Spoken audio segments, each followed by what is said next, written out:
Hi everybody, this is Monica Lewis with J.S. Brown and Company, and this is take two of a video on how to prepare your home and make sure that you are as prepared as you can be for a cold snap.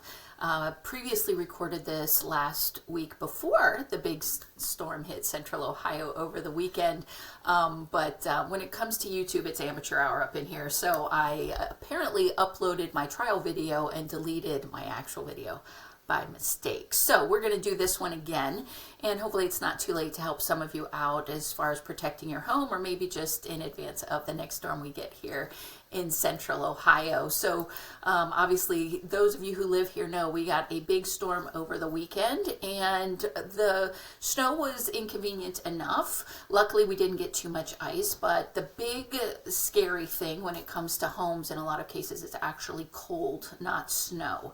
And some protection tips that will help you keep frozen pipes at bay and help keep your home warm and comfortable while you're going through a real cold snap like we're going through currently is what this video is all about. So stay tuned. I'll try to move through these quickly and see if we can save you some problems and help you stay comfortable as well. So the first thing we worry about when we have really cold temperatures outside are frozen pipes inside. And the most vulnerable pipes are those that are on the outside walls, or if you have some sort of problem like a power outage or something like that where your furnace stops working and actually the inside of your house gets very cold as well. But definitely those outside pipes, hose bibs on the outside of the house, or any plumbing lines that may have been run through an exterior wall. Now, general construction wisdom is not to do that. Don't put plumbing pipes in your outside walls, but some older houses do have them. Some do-it-yourselfers occasionally do this, or if a job just didn't get inspected and somebody didn't know what they were doing. But definitely anything that is on an outside wall is vulnerable to freezing. So one place we commonly see this is the plumber might take a shortcut route through an exterior wall underneath a sink, so that they don't mess up the bottom of a sink cabinet and reduce the amount of storage there. The problem is when you run those pipes up through the wall, obviously those faucet supply lines can get frozen. So if you know you have supply lines coming up through your wall, and a good way to check that is to open the cabinet doors underneath your sink and just look and see where the little shutoffs are. If those holes are coming through the back of the cabinet instead of up through the floor of the cabinet, you may have plumbing in your outside wall. If that is the case, it is a good idea to leave those cabinet doors open when it is really, really cold like this outside, so that the heat from the room can get inside the cabinet more easily and protect those from freezing. Also, if you've got hose bibs outside, it's best in the fall to shut those off and drain them out so that you don't have any water sitting in the pipe between the shutoff and the outside spigot. Now, if you haven't done that, this would be a good time to do that. Turn that supply line off in the basement. There's probably a little shutoff coming off of that pipe, and then drain out the pipe on the outside. Also, disconnect all of your garden hoses. You don't want those to have water in them and freeze. Those are all good things. If you've got water that runs to anything outdoors, like an outdoor kitchen entertaining area, or maybe a garage, maybe you have a sink in your garage, even if it's insulated, if it's not fully heated, I would definitely consider shutting off the water and draining those lines so that they don't freeze in the wintertime. The other thing to keep an eye on is your furnace. Obviously, cold temperatures like this are really going to stress your furnace. It's going to push it to its max. You might want to consider setting your thermostat just a little bit lower than normal and not dropping it down to a much colder setting at night to sleep. Often we do this to save money or to just make it more comfortable for cool weather sleepers. But making your furnace work extra hard to come back up to temperature when it's 0 or below outside can really stress the system out. So it might be better to just set your thermostat a little bit lower and just leave it there until the worst of the cold snap is over. Also, take a little lap around your house. Make sure that you don't have cold air returns or supply grills blocked with setting heavy furniture on top of them or having rugs on top of them or something like that. Make sure that you get as much free flowing air as possible. If you have rooms that you block off, or things like crawl spaces, basements, where you typically shut that damper off, it might be a good idea to go in there and turn those on again during the worst of the cold snap, just so you don't have any supply lines or anything down there getting frozen. If you have older windows and doors, you may well know that you have a draft. You may feel it as you walk by them. If you've got a chance to put some additional weather stripping on your doors, or maybe an extra storm window or something on your windows, that would be great.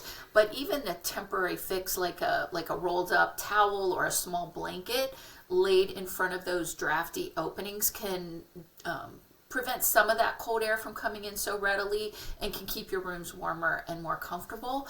Also, a quick tip, just like closing your blinds and curtains during the heat of the summer is helpful to keep your spaces from heating up unnecessarily.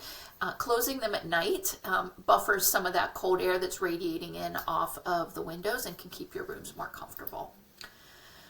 Now, the biggie. As we start to get sunshine like we've had for the past day or two, we may see ice dams start to show up. Now, ice dams usually happen because the gutters and the downspouts are full of frozen water. They're iced, and ice that is melting, or snow that is melting on the roofs and trying to drip down and go into the gutters can't get there.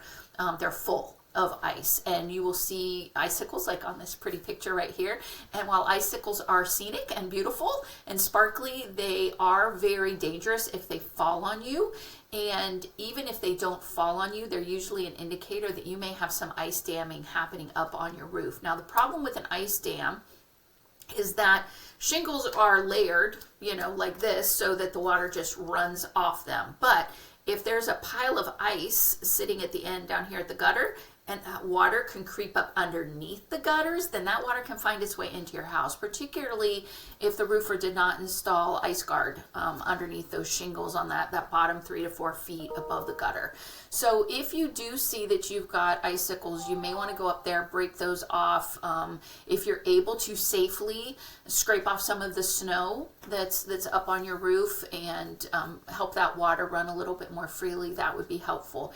If you have a part of your house that consistently freezes, either because of prevailing winds or a lot of shade or something like that, you might want to consider installing little electric warmers. They don't take very much energy at all. They're pretty efficient to run. Most of them will work on a thermostat, and they can keep your gutters running free and clear even in the coldest of weather.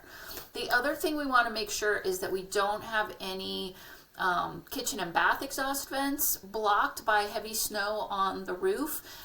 We don't want snow melting and falling down into those systems, and we also want to make sure that any vents for water heaters or furnaces or gas ranges or anything like that are cleared of snow. Some of those come out really low to the ground.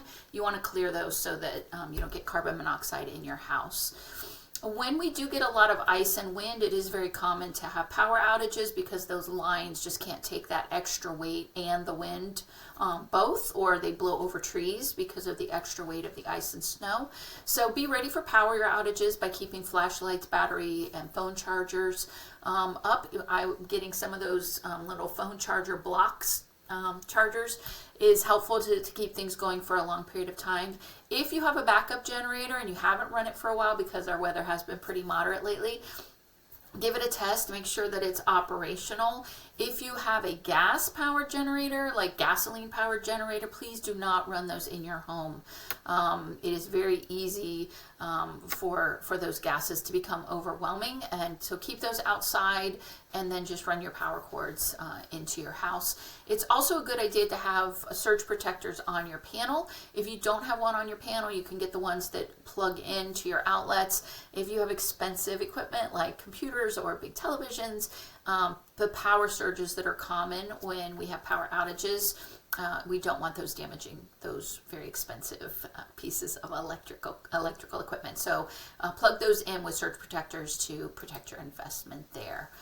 Also, make sure that your smoke and carbon monoxide detectors are working properly. Fires are incredibly common during cold snaps, particularly during power outages because people are running their fireplaces or candles, or they're using their gas cooking equipment to heat homes, which is never a good idea, or they're using propane or gasoline heat or propane heat rather, or gasoline power generators, and any of these are a higher fire risk and a higher carbon monoxide risk. So make sure those monoxide detectors and smoke detector batteries are working properly, especially during a power outage. You're going to need that battery backup. If you haven't replaced it with the last time change, now's a great time to get those batteries replaced. I hope you found these tips helpful, and if you feel like your home could use some improvements either on the exterior or the inside to help you survive the extremes of weather that we have here in Central Ohio, J.S. Brown & Company is more than happy to help, either with a remodeling project or with our small jobs division, which can help with some of those honey-do tasks that I just talked about. We are the only NARI accredited remodeling company in Central Ohio and are very qualified to help you with any of your home improvement or home maintenance needs. I hope you stayed safe and warm over this past storm, and I hope that you are well prepared for the next cold snap that hits our area. Thank you for watching our video, and stay tuned. Subscribe to our channel for more tips like this in the future.